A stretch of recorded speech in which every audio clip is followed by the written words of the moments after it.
So now we have to create a new study. So we have to go to Simulation tab here, but we don't have to this Simulation tab. So let's go to SolidWorks Add-ins and let's turn on Simulation.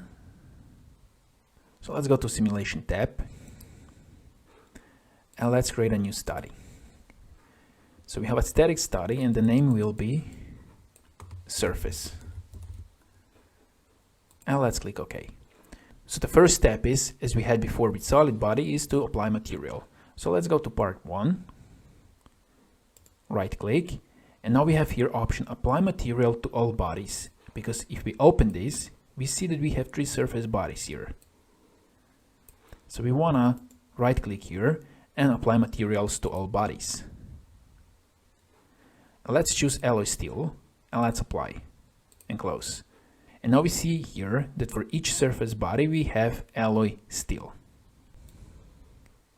Now the second step, we have to define the thickness. And this is what we didn't have so far. So we have to go here and we have to select all 3 surface bodies by holding Ctrl. Right click, let's go here to edit definition. And here we have shell definition. So here we have to choose a type. We have a thin, thick, and composite. So we're going to choose the type thin because based on the thickness and the geometry, the thickness and span ratio we can assume is less than 0.05, and that's why we can use a thin type. Here we have a shell thickness. The shell thickness is by default 0, so we can change it here, the shell thickness, and let's go with 4 millimeters. And now we can see the changes here. And we can see here that we have 3 layers, 3 faces, orange, blue, and green. So here we can see that the green one is top face of shell and the orange one is bottom face of the shell. So we can go here and we can check here, flip shell top and bottom, like this. But let's uncheck this. And the next thing that we have to define is offset. So let's open the offset here. So the offset allows us to control the position of the shell mesh relative to its surface. So the offset aligns the mesh to the top, the middle or the bottom of the shell. So here we have middle surface and now the shell mesh is on the middle surface. We can go here to top surface and now the shell mesh is on the top surface. And we can go here to bottom surface and now the shell mesh aligns with the bottom surface. And here we have a last option that's specify ratio here. So the specify ratio aligns the mesh to a reference surface defined by an offset value, and the offset value we see here is defined as a fraction of the total thickness measured from the mid surface to the reference surface. But in our case we're going to use middle surface. So that means that mesh aligns with the middle surface of the shell body. So now after we define the thickness, we can click OK. Like this. Now we can see here that each surface body has a thickness of 4 millimeters. The next step is to define connections. So we have here 3 surface bodies and we have geometric relations between them. But regardless, we have to define connections. So here we have connections and we're gonna add edge weld connections. So we can right click here and here we have edge weld. So let's choose this one. So first we have to choose the weld type. So we have few options here. We have a fillet. So if we use fillet, then 2 faces are perpendicular. And we have double-sided and single-sided, and we have a groove. When you use a groove, we must have 2 faces that are parallel. So we also have double-sided and single-sided. So we're gonna go with fillet single-sided. And now we have to choose face set 1 and face set 2. So we want to add edge weld connector here and here. So we're going to choose this face and this face. And then for the other connector, this face and this face. So it doesn't matter if you choose it here or if you choose it here from the outside. So for the face set 1, we can choose this one. Let's click here. And for the face set 2, let's choose this one. And now we can see the preview. And here we have a weld orientation. So here we have intersecting edges. This is edge 1, this one, and we can see the preview. Here we have weld orientation, as we see this red arrow. So we have this orientation. We can change here, but let's go with this one. And here we have included the induced bending moment due to asymmetry of the joint loading. So when you work with welds, there can be induced additional bending moment. And we can include this or we can exclude this. And we're going to leave this unchecked. So we're going to exclude this. Let's go down, and here we have a weld sizing. So we have two options. We can go with American standard and we can go with European standard. So we're going to choose European standard. Here we have to choose material of weaker joint part. The weaker part has the lesser material tensile strength. So we can click here. Now we can choose between surface plane 1 and surface plane 2. So we're going to go here with surface plane 2. And now we have here automatically ultimate tensile strength.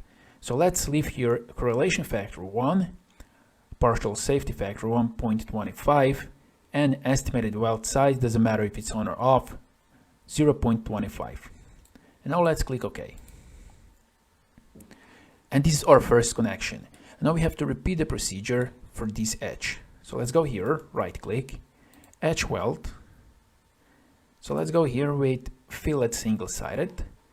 So this is our face set 1, face set 2, orientation is good, European standard, and let's go with surface plane 3, and this is it. Let's click OK. And now we have defined the connections between surface bodies. So if we go here, we can click here connectors, and we have edge weld connector 1 and edge weld connector 2. In the next step, we have to define the fixture. So the fixture can be applied to edges and vertices. You have to keep in mind that the shell finite elements have rotational degrees of freedom. There is a difference between immovable and the fixed geometry, because with the fixed geometry we don't have translation and we don't have rotation, and with immovable fixture we have rotation but we don't have translation. So we're going to choose immovable. So let's go to fixture, right click, fixed geometry. So we're not going to go with fixed, we're going to go with immovable. And we're going to choose those edges, this one, this one, this one, this one, this one, and this one. And let's click OK. So this is our fixture. In the next step, we have to define the loads. So we're going to have a gravity and force. So let's go to external loads, right click. Let's go with gravity. And the gravity is calculated based on the density of the material and the thickness of the shell. So let's go with the top plane. We can see here this arrow, gravity, and let's click OK. Now let's go to external loads again, right click, and let's go with force. And we're going to apply force on this surface. And let's go with 10,000 newtons. And let's click OK. And now in the following step, we have to define the mesh.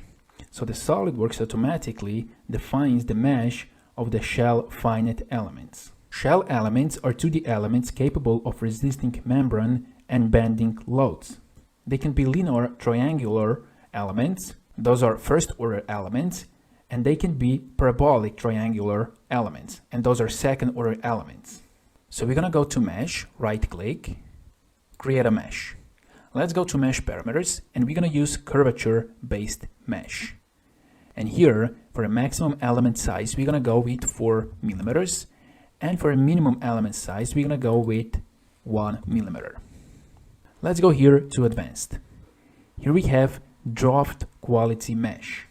So when we use shell elements, the software generates one of the following types of the elements, depending on the active meshing options.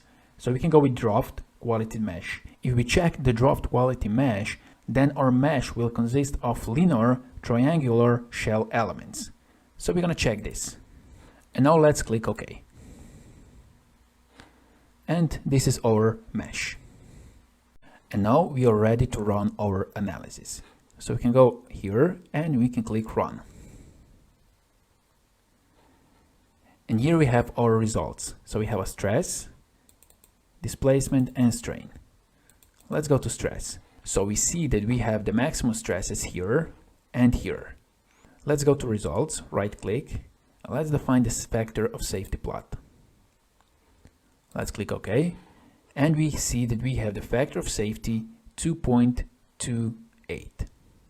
So this is the same as working with solid bodies, but here also we have a new type of stresses. So here we have our thickness, shell thickness designated with T, and here we have a top face and bottom face, and we defined those faces when we were defining the thickness.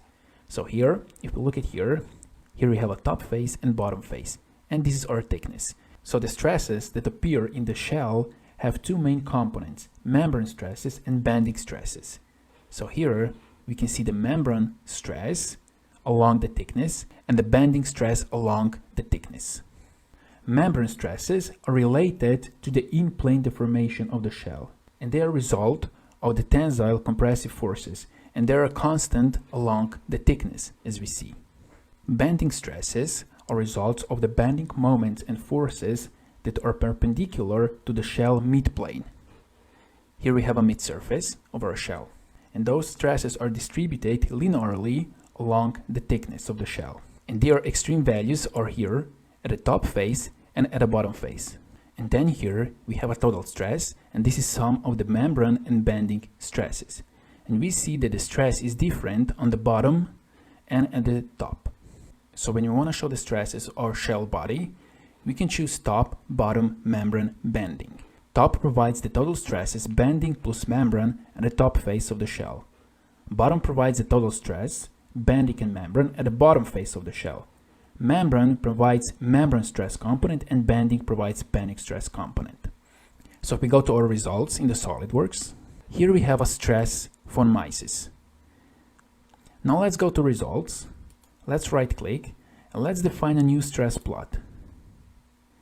And here we can choose the shell face, and now we have a top. We can go here and we can choose a bottom. And let's click OK. And now here we can see the plot type, static nodal stress bottom. If we double click on this one, here we have static element stress top. And you can see the difference in the results. So the minimum here is 76 at the top, at the bottom is 140. So there is a difference. And now let's define a stress, new stress plot, and let's go with membrane. This one.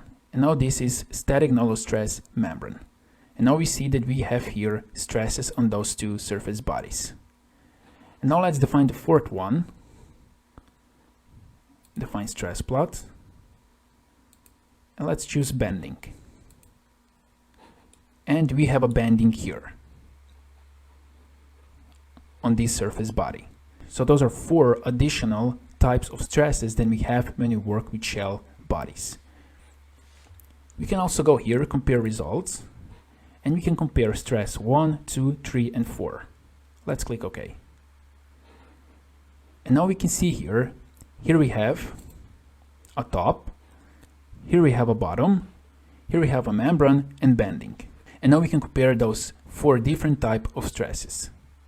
So we can see that the maximum and the minimum von Mises stresses is different in the 4 different cases. So we can see that the membrane stress is result of the compressive tensile forces. And we can see that those stresses are here on this surface body and this surface body, while the bending stresses are a result of the bending moments. So we can see that we have the biggest stresses near the edge weld. And as we saw, we have a factor of safety 2.28, and this is that we can accept.